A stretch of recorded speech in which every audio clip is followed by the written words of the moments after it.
Purgatorio 29 is about incomplete knowledge and the need for revelation. In this canto, and in the next, Dante the poet combines images from the classical, the biblical, and his contemporary world, but the pilgrim does not yet grasp them.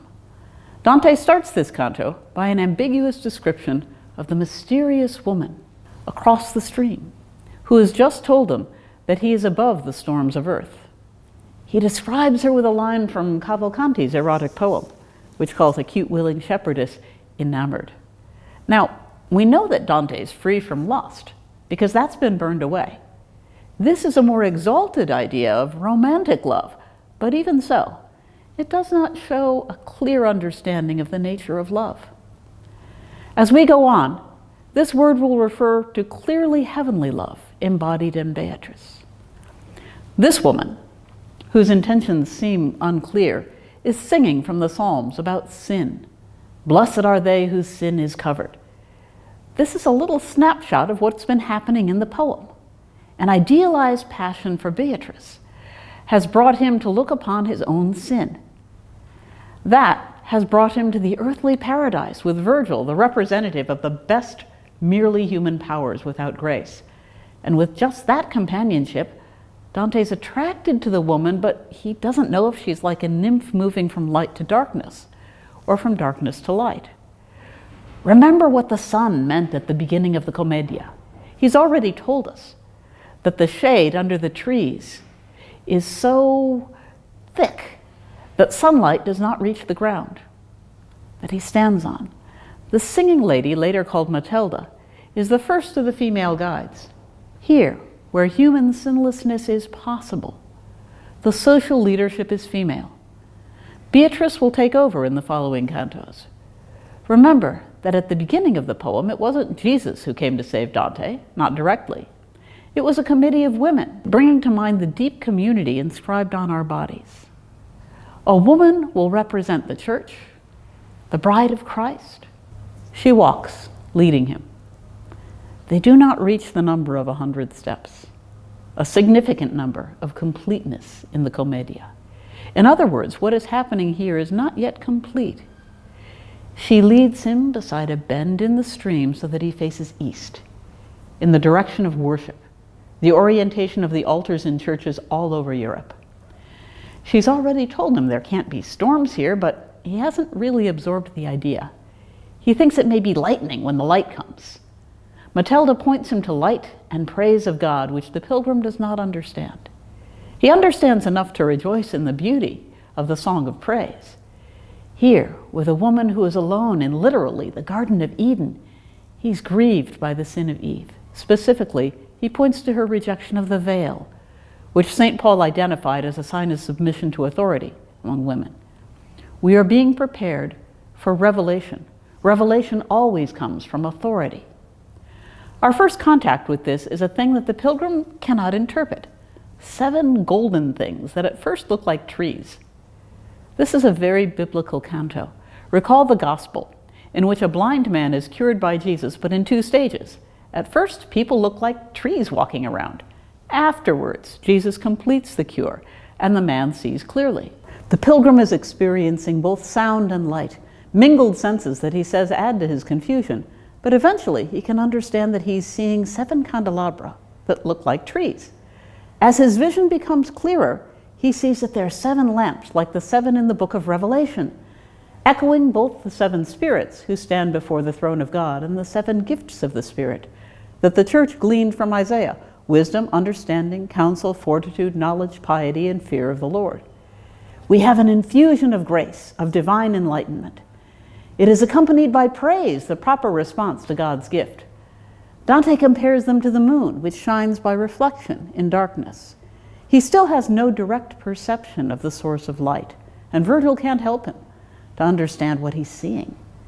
As the procession moves, the pace of a bride down the aisle comes to the poet's mind. Again, the imagery comes from sexual love, and we must have in mind the marriage feast of the Lamb from the book of Revelation.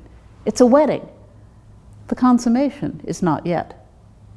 Matilda urges him to look further. The brightness of the white garments of the elders should remind us of the Transfiguration, where at the top of a mountain, and this is a revelation to a man who, like Peter, does not understand the event.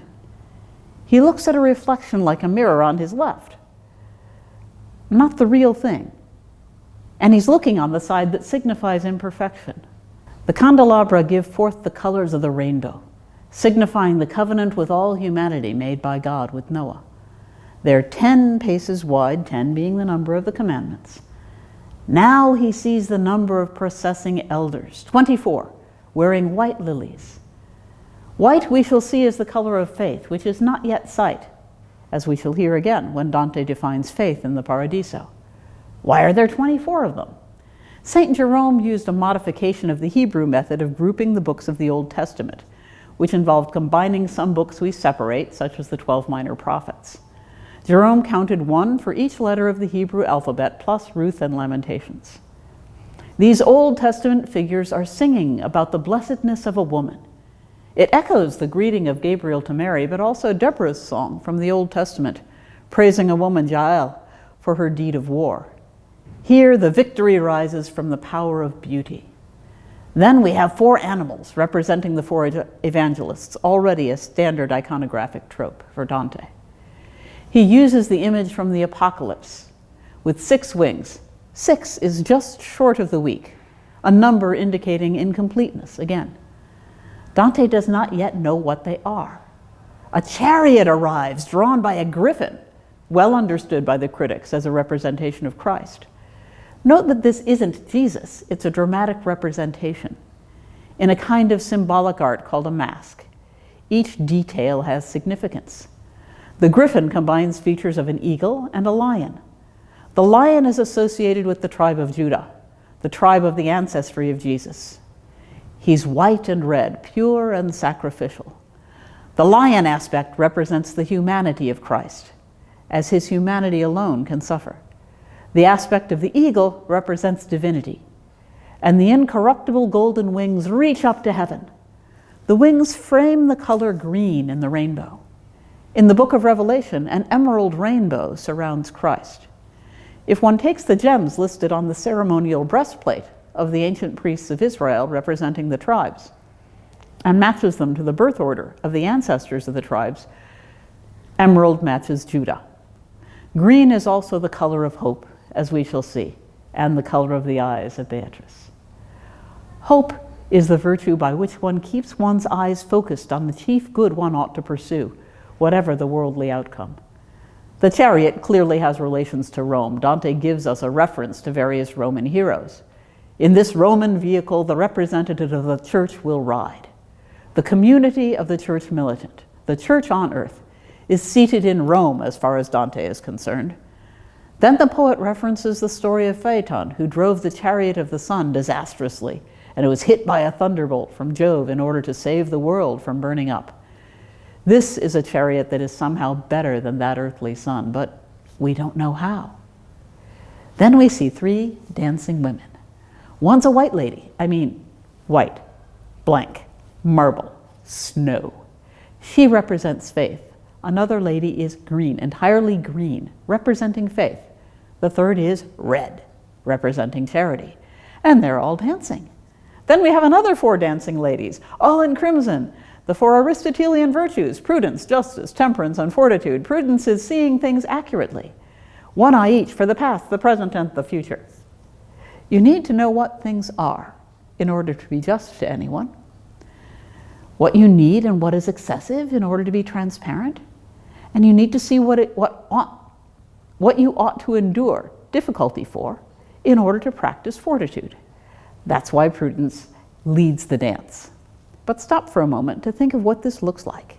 It's a light show with golden candles as big as trees, a lot of music, a couple of lines of identically dressed people marching, a bizarre animal pulling a strange vehicle, and dancing women on either side of it.